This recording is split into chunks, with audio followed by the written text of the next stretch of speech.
Jack Rathmell is an adventurer from central Pennsylvania who found himself on some strange, funny, and eye-opening adventures in South Africa in his early 20s and now lives in London. His new memoir, How the Rhino Lost His Horn, coming out in January, with the Manhattan Book Review calling it a dazzling romp across continents and contradictions as mischievous as it is thought-provoking. Jack is joining us this morning to talk about his new book and his message for all of us. Thanks for being here.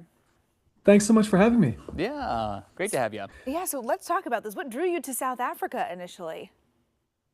Well, it was kind of a funny story. I had gone to university for a year in the US, and it was so expensive and it wasn't worthwhile at all. It didn't feel like I was learning much. And when you're a kid, like 19 years old, like I was, you kind of have these big delusions about, I'm destined for bigger and better things. I'm going to go save the world. And the whole cliche of what does any aspiring do-gooder do? They got to go to Africa and save the children. So that's all I knew. I didn't know much about Africa. I just knew that that's what big, important people did. So it was like, you suckers can stay here. I'm going to go save the world. Of course, I realized very quickly that, that was not going to pan out. My career as, Mother Teresa V2, I was pretty underqualified for the role of saving the children. But fell in love with the country anyway and ended up going back a few more times and living there for a few years. And yeah, the book just follows my adventures down there and all the trouble I got myself into. Yeah, well, take us through. It's exactly what I wanted. What is some of that trouble that you got yourself into? And what are some of those lessons you took away from it that are in this book? Yeah, well, I mean, firstly, what I realized, I was just looking at that clip you guys were playing about the cold plunge. And it's funny because one of the first things you learn is, even though it's nice beaches and stuff down there and there's palm trees and whatever, the water is so cold it will, like, you can't even, you touch it with a fingertip and you don't even want to go near it. It's so you learn that very quickly, that as nice as it looks, the water, you have to be really tough. But some locals will just go and swim without a wetsuit or anything, which is crazy. But I never could do that. I'm still, my sister can, she went down there. But yeah, I as far as the adventures go, I did manage to almost get myself eaten by a shark once. That was not a great idea, to go in the water. And then I had the bright idea not just to go in the water, but in a very teenage kind of wanna-be cool thing to do, I thought, this isn't interesting enough. What I need to do now is also get a selfie with the shark. So I decided to turn around as soon as the shark was coming. I thought it was just going to be passing kind of parallel to the boat, turn around as he's coming and I'll get a cool selfie with the shark in the background, but it'll be back in the distance. So it'll be, I'll be fine.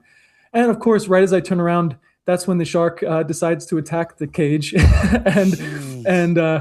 and you realize afterwards, like, that thing was just chicken wire. Why did I even get into that? I could have had my entire, top half ripped off. Yeah. So there's all these things.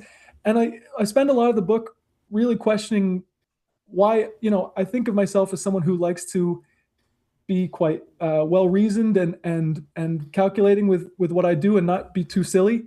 And you realize the power that peer pressure has, or just being silly and immature and wanting to, like, impress a girl, the lengths that you'll go to, and you'll risk getting your, head ripped off or whatever, literally in some cases. So I kind of poke fun at that throughout the book, like just how far and how crazy people can act. Otherwise reasonable people can be made to do kind of funny things given different circumstances. And I try and have fun with that. And those I'm as guilty as anyone. Yeah, and those are some universal truths no matter where on the globe you are. It's true. What lessons do you hope that folks here in the States will take away from your time abroad?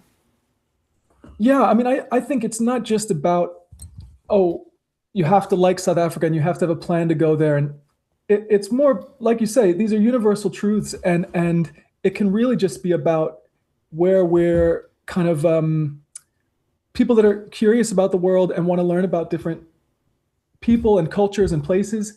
And if you care about some of these bigger issues, these global issues that we're facing, it's just about staying curious and staying kind of thinking critically about the world, and not just taking things for granted. Because just for that example, I never learned about Africa, really, at least in the US. We don't really learn about these places. We kind of just see them as monoliths, you just go off to Africa.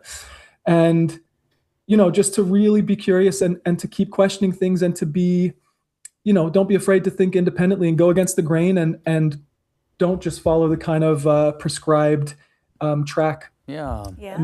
that's what I would great. try and I would hope that people take away. Well, we appreciate your time, Jack, and your book sounds fascinating. Again, it's How Thanks, the guy. Rhino Lost His Horn, out now. Appreciate your time.